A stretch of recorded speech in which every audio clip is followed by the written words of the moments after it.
Hello, welcome back to my channel. If you're new here, my name is Mary, and today's video is going to be my June wrap up. So in the month of June, I did manage to read 13 books, which is actually kind of not a lot for me, but you know, it is what it is. As usual, I'm going to go through this video in the order in which I enjoyed them, starting with my DNFs all the way up to my 5-star reads.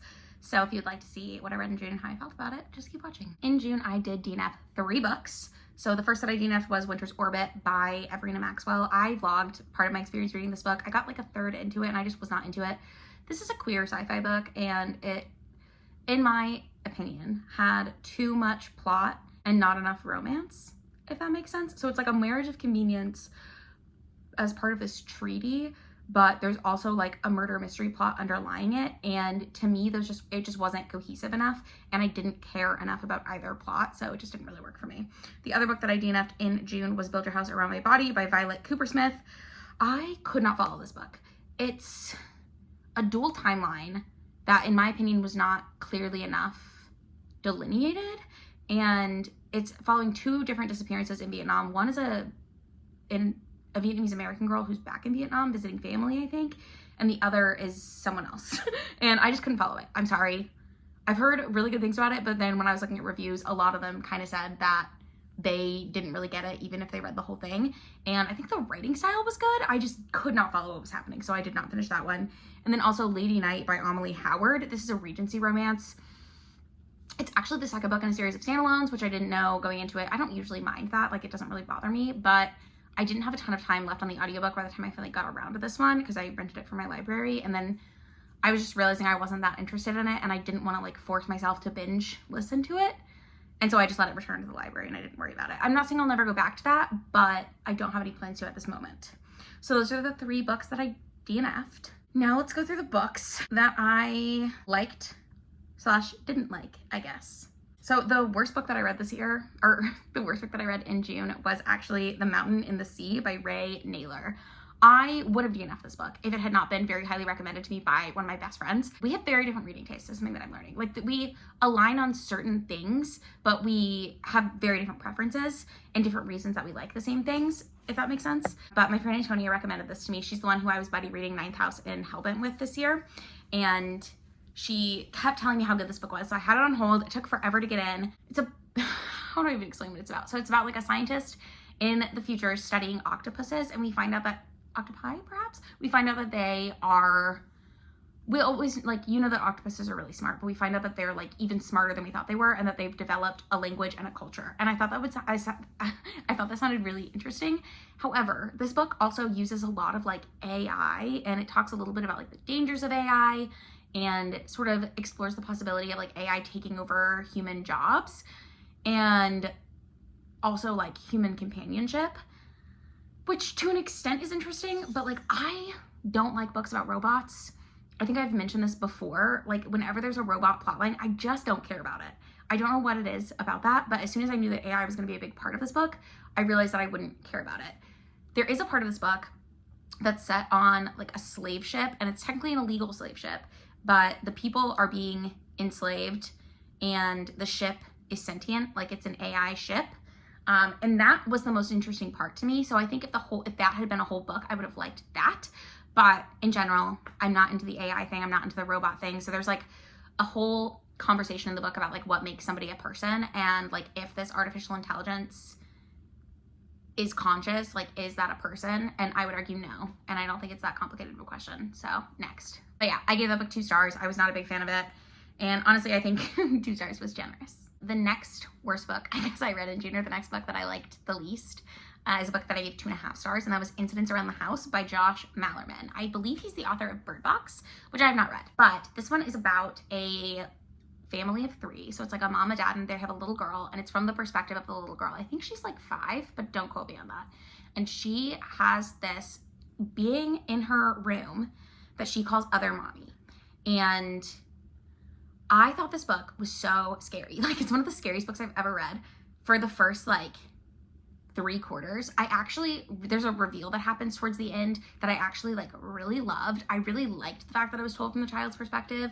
I thought this book was going to be like a 5-star from the beginning, and then it got to a point where I thought it was like kind of paced weird, and there were just like some problems that I had with like the middle third, I guess. And so I was like, maybe it'll be like a 4-star because it was kind of starting to like drag, if that makes sense. And then I hated the ending. Like, I thought it was abysmal. It does remind me a lot of a movie that's actually like a cult classic film. I'm not going to tell you what movie it is, but it reminds me of the ending of that movie, except for in that movie it works for a reason that I can't tell you because I'm not telling you what movie it is, but that book didn't have that quality to it.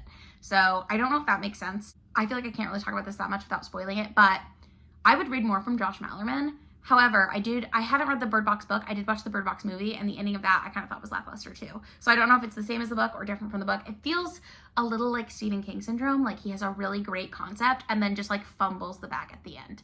Sorry if you're a big Stephen King fan. My number one complaint with Stephen King is I feel like he drags his stories on a little too long and then never really knows how to end them. And that's how I felt about this book. I just like the ending tanked the whole thing, in my opinion. Now I'm going to talk about some 3-star books that I read. The first book that I gave 3 stars in the month of June was Curvy Girls Can't Date Quarterbacks by Kelsey Stelting. This is a YA contemporary romance about a curvy girl who ends up dating the quarterback, I guess. I genuinely have no memories of reading this, but obviously I thought it was fine. I remember a little bit. So it's this girl at her school, and then the quarterback ends up being like actually kind of sensitive. He's into photography, and they sort of like bond, and everyone is like, you can't date him because you're fat. And then she does date him. I don't remember why I read this. I wasn't on my TBR before. Perhaps it was like recommended in a TikTok or something, and I was like, that sounds cute. I don't remember why I read it. It was fine. 3 stars. I don't really have very strong feelings about it at all, and I don't have very strong memories of it either. Another book that I gave 3 stars in the month of June was The Unworthy by Agostina Basterica. I don't know how her last name, I don't know where the emphasis goes. But this book was translated from Spanish to English. It's the second book that I've read by Agostina Basterica, who is an Argentinian author. I read, she has a book about cannibalism, Tender as the Flesh. I don't know where my copy is, but I really enjoyed that book. It was a little slow, and this one also was a little slow. This one was short, like I think it's under 200 pages. Yeah, 192 pages, and it's about a cult in a dystopian future, like a religious cult. And my problem with this book mainly was that it was super short already, and like there were certain things that I wanted more information on, but it was also super repetitive. So it felt like everything that the characters were saying, it was like over and over and over again. Like I feel like it should have either been longer and like more fleshed out, or shorter and cut all the repetition, in my opinion.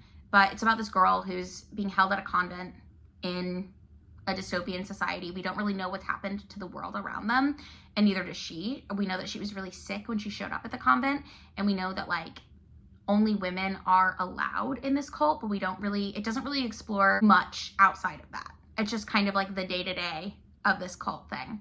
And I don't know, I thought it was just kind of lackluster. Next, I'm gonna go through some 4-star books that I read. The first 4-star book that I have to talk about is Night Bitch by Rachel Yoder. I did a whole vlog where I read this, and then I reread The Library of Mount Char by Scott Hawkins, which I'm going to talk about in a second. I really enjoyed this book. It's very weird, for sure. It's about a mother who starts experiencing these like physical changes in her body. Like her teeth are getting sharper. She's got weird patches of hair growing in, and she's convinced that she's turning into a dog. She's also like struggling with being a stay-at-home mom. Like she had quit her job to stay home with her son because it was so heartbreaking for her to see him in daycare while she was working. And then her husband's job requires a lot of travel. So he's gone throughout the week, and it's just her and this son. And it's just kind of like, not her going crazy, but like her feeling very kept in and wanting to like release some like wildness and wild tension. And then also like her husband doesn't really take her very seriously. So it like explores her marriage dynamic and explores the dynamics of motherhood that she has. And also she has trouble connecting with other moms of toddlers because she finds it annoying that some people's whole personality when they're a mother is that they're a mother. And it's just like about her. I enjoyed this book. I also watched the Hulu adaptation, so I have a video where I compare the two. I really liked the Hulu adaptation as well with Amy Adams. I love Amy Adams. I feel like she's a really great actress, and she was basically perfect for this role. Yeah, this is definitely not for everyone, I would say, but it was interesting. And like, I've never quite read anything like this.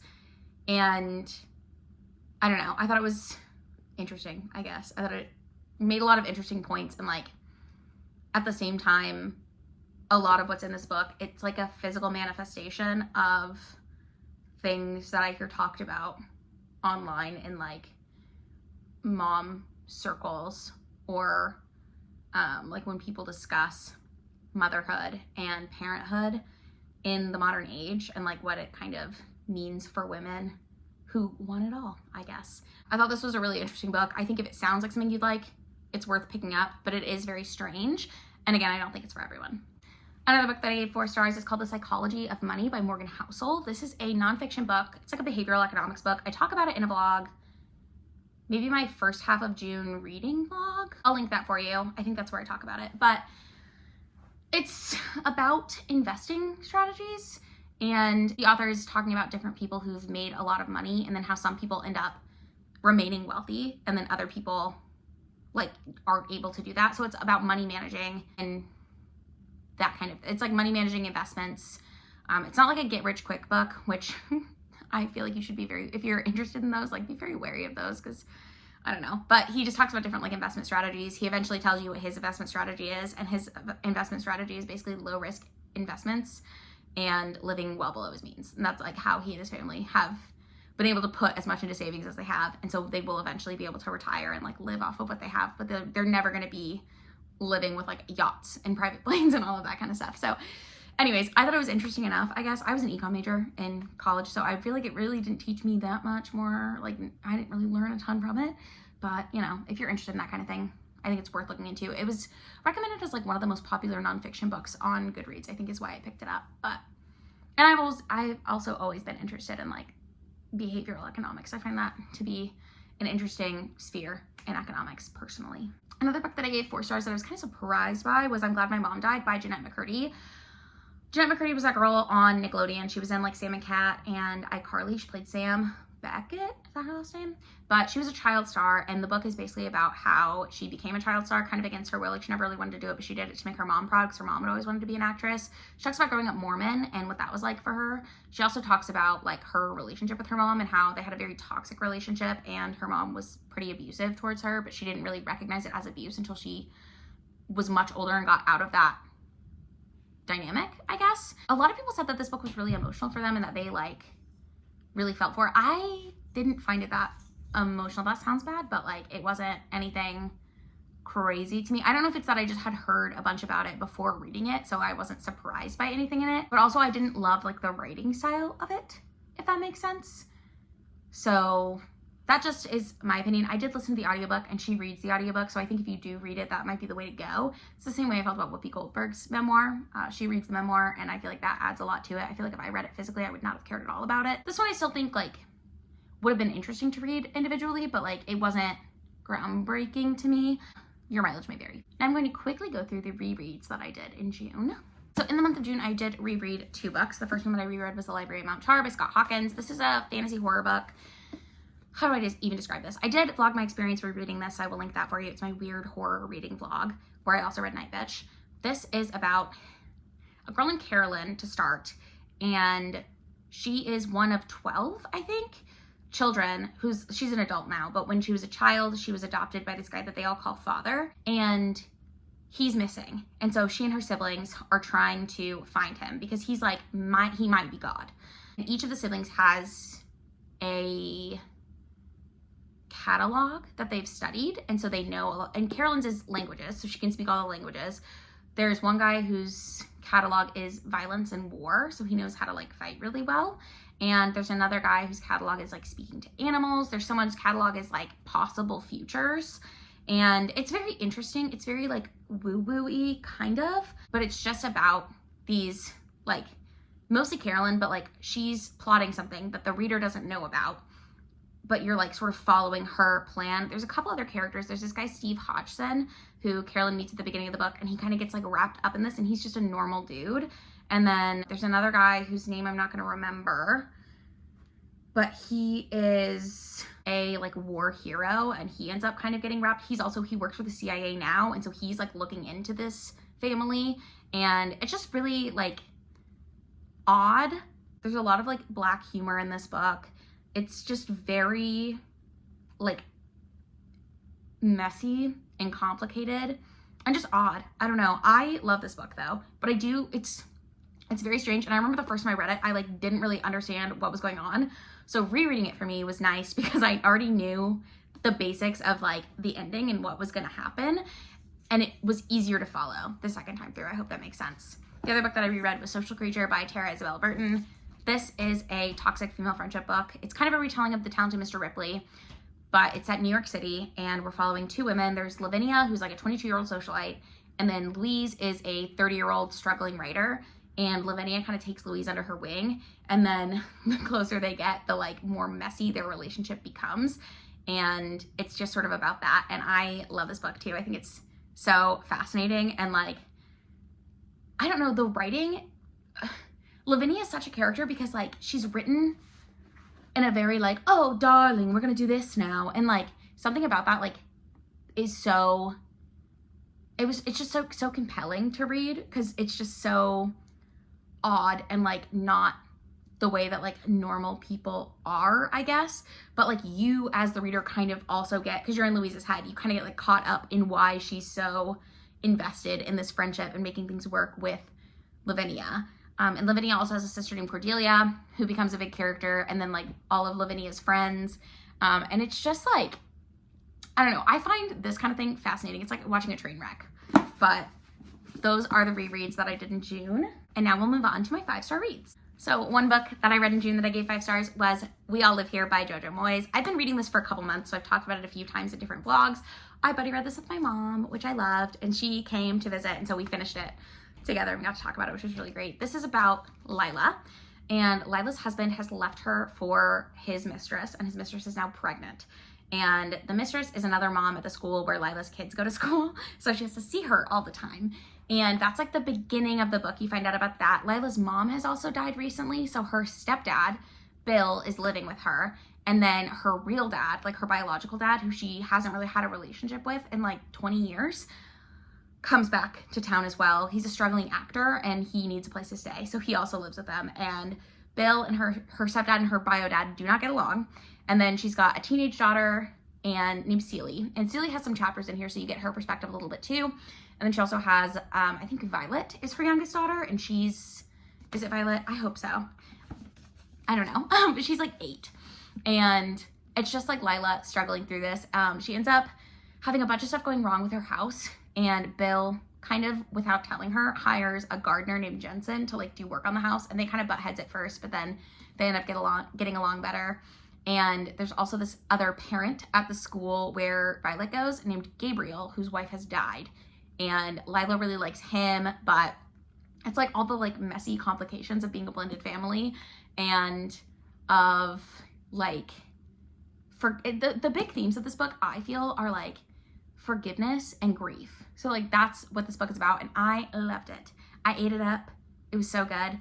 It made me feel a lot. Like it definitely, I don't think I cried, but it did make me feel very emotional. At times I got like really angry about things that were happening, and like felt like a righteous indignation on behalf of Lila. And I also like, I don't know that I wish we got more from the 16-year-old's perspective, but every once in a while we would get her perspective. And I feel like it was good because we got to see like how she felt about her parents' marriage falling apart. And we got to see her bonding with both of her grandfathers and like things that she was going through at school. But also like, I wish that there had either been more of that. But every time we got to her chapter, I was like, I kind of want to be back in Lila's chapter, you know? But I did really enjoy this. It came out this year, so I'm really glad that I read it. And yeah, I loved getting to buddy read it with my mom. That was super fun for me. Another book that I gave 5 stars in June was Oathbringer by Brandon Sanderson, which is the 3rd book in the Stormlight Archives. This one's a doozy to explain because it is the 3rd book in an epic fantasy series, but essentially the series is about this planet called Roshar, and there are 2 peoples living on Roshar. There's more than that, but like the main ones that are in war right now or in conflict are the Alethi and the Parshendi, and we mostly follow people who are Alethi. And the Parshendi have been enslaved for millennia. I don't know exactly how long, but they're now revolting, and that's why there's a war happening. And we're following a bunch of different characters. So we follow like the king's brother, Dalinar. Is that his name? I think so. And you also follow, in the 1st book at least, there's the perspective of Shallan, who is supposed to be betrothed to the king's son, whose name I'm not going to remember, sorry. And we follow that son as well. And then Shallan ends up trying to be a ward because she doesn't really want to marry this guy, right? So she goes to be a ward of Yasna, and she's related to the king somehow too, but I don't quite remember exactly how. And there's like all this, the magic that they have are called shard blades, and I'm not doing a very good job at all of explaining this. Sorry, my neighbor texted me and I did not know what she was sending me. I don't remember where I was. Magic is called shard blades, and in the like shard blades are like magical swords. And there's also these things called spren that are like everything has a spren. So there's like fear spren, there's pain spren. So like when you feel strong emotions, the spren come. And there's also these severe weather events that are some kind of storm. I can't remember what they're called exactly. But you follow all these different characters, and you're like, as the series goes on, you're learning how the magic of this world was created and how it can be used and who can use it. Because it's been like a long time since there have been people who have been able to really wield the magic, if that makes sense. And then now they're coming back. So I hope I'm doing an okay job of explaining that. It's been so long since I've read the first one. I talk about this in the vlog where I I talk about this in the vlog where I read the third one. I think I'm gonna go back and reread the first through third and then continue on fourth and fifth, just because I could follow for the most part. Like I watched a couple of catch-up videos to remember what had happened, but there were a lot of things that I like did not really remember why they were important. There were certain characters that I was like, okay, who is this? So I had to like look them up really quick. But yeah, I would go back and I think I'm gonna go back and reread from the beginning, but I do love the series. I love Brandon Sanderson's writing. These books are very long though, I will say that. Another book that I gave 5 stars in the month of June was Hollowpox. It has a subtitle, but I can't remember what it is. The Hunt for Morgan Crow, I believe. And this is the third book in a middle grade series. The fourth book I think just came out, so I do need to read that. It's called Silverborn. It's been like 5 years, so I'm glad that it's finally out. I'm also glad that I waited to read Hollowpox until right now. I did not do that on purpose, but it just worked out. This series is about a girl named Morgan Crow who on her 11th birthday, she's a cursed child, so she's supposed to die on her 11th birthday, but she ends up getting swept away to this magical place called Nevermore, and she joins the Nevermore Society because apparently she has a knack, and a knack is like a magical ability. And then as the books go along, she's like having to do these challenges in school to like learn how to use her knack, but she finds out that she's a knack that other people don't really have, and so she's got to do special training for it. And I love these books. I think they're super fun. It's a very imaginative world. And the main plot of the third one is that there's this disease that's only affecting certain members of Nevermore Society. And the members that it's affecting are these things called Wunimals. And Wunimals are animals that are like anthropomorphic now. And once they get Hollowpox, they just turn back into regular animals. So it's very scary. And Morgan Crow is trying to work with her guardian, I guess. She's his ward. It's guy Jupiter North. And she's, you know, sticking her nose in where she's not supposed to, as one does when they're the chosen one in a middle grade series. But she's working with her like cohort of classmates too to try to like figure out how they can help with the Wunimals and this disease. And I loved it. I thought it was great. And the last book that I gave 5 stars in the month of June was Problematic Summer Romance by Ali Hazelwood. I love Ali Hazelwood. This is not my favorite Ali Hazelwood that I've ever read, but it was good. It's the second book in the Not in Love series. So if you read Not in Love, there's a couple in that series. They get married in book 2, and it's the male love interest's younger sister and the male love interest's friend from Not in Love. I hope that makes sense. So the younger sister, it's an age gap too. So I think she's like 23 and he's like 38. So it's like not huge, but it's like pretty big. And they're in Taormina, I think, Italy, for this wedding. And they just keep being like thrust together. Yeah. And then also it's kind of a second chance romance, which that was one thing that I was going to say about this. I usually don't like romances that have a lot of flashbacks. And this one has a couple flashbacks because a few years before, when she was 20 and he was 35, she was, I think her like college boyfriend, she was in college in England or something, England, Scotland, one of those places. Her college boyfriend cheated on her with her roommate, who was also like one of her really good friends. And then she called her brother basically to complain about it. And then Connor is his friend, came out because he's Irish, I think. Don't quote me on any of this, but he came out because he was in Ireland. And so he just came over to wherever she was and was like, hey, I'm going to pretend to be your boyfriend to like, I don't know, make this guy jealous or like make him regret it or something. So they kind of do that. And then they end up like not fully hooking up, but like kind of hooking up. And then they are like not pen pals, but like they would call each other all the time and text all the time. And then about, I think 8 months before the wedding, he cut off contact with her completely. And so you're like learning why he might have done that and like what happened with them in flashbacks. And again, I normally don't like that, but in this one, I really, like, it worked for me. It was the right amount.